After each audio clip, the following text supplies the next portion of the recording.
নিরামিষের দিনে সবসময় মাথাতে একটা চিন্তাই ঘোরে যে কী বানাবো।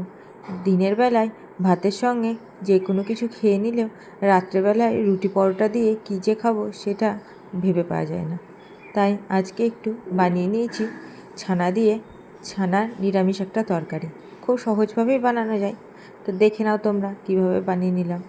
প্রথমেই একটা কড়াইয়ের মধ্যে কিছুটা পরিমাণ সরষের তেল গরম করে নিয়ে তার মধ্যে দিয়ে দিলাম কুচিয়ে রাখা লঙ্কা।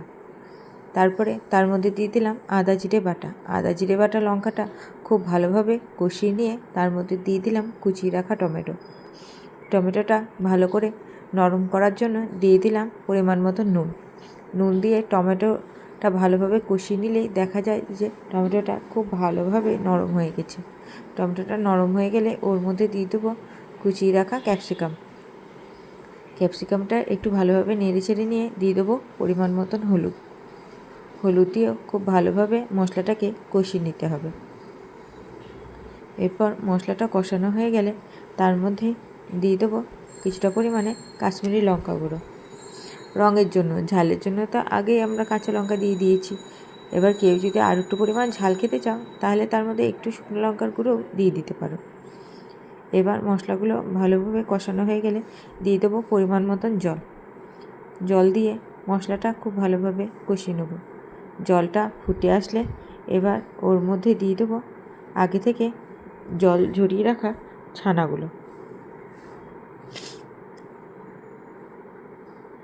ছানাটা দিয়ে খুব ভালোভাবে নেড়েচেড়ে নিতে হবে।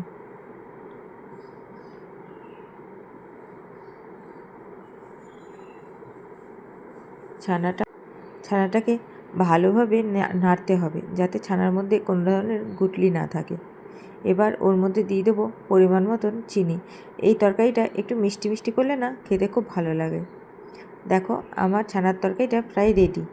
এবার নামাবার আগে ওর মধ্যে দিয়ে দেবো কিছুটা পরিমাণে গরম মশলা আর দিয়ে দেবো কিছুটা পরিমাণে হাতে ডলে নিয়ে কসুরি মেথি।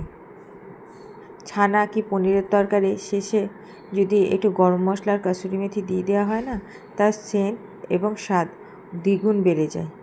দেখো তৈরি হয়ে গেল আমাদের ঝটপট 10 মিনিটের মধ্যেই নিরামিষ দিনের জন্য একদম ছানার তরকারি। এবার গ্রেভিটা যে যার মতন রাখতে পারো, আমার একটু গ্রেভিটাই ভালো লাগে। এই তরকারিটা রুটি পরোটা লুচি দিয়ে খুব দারুণ লাগে।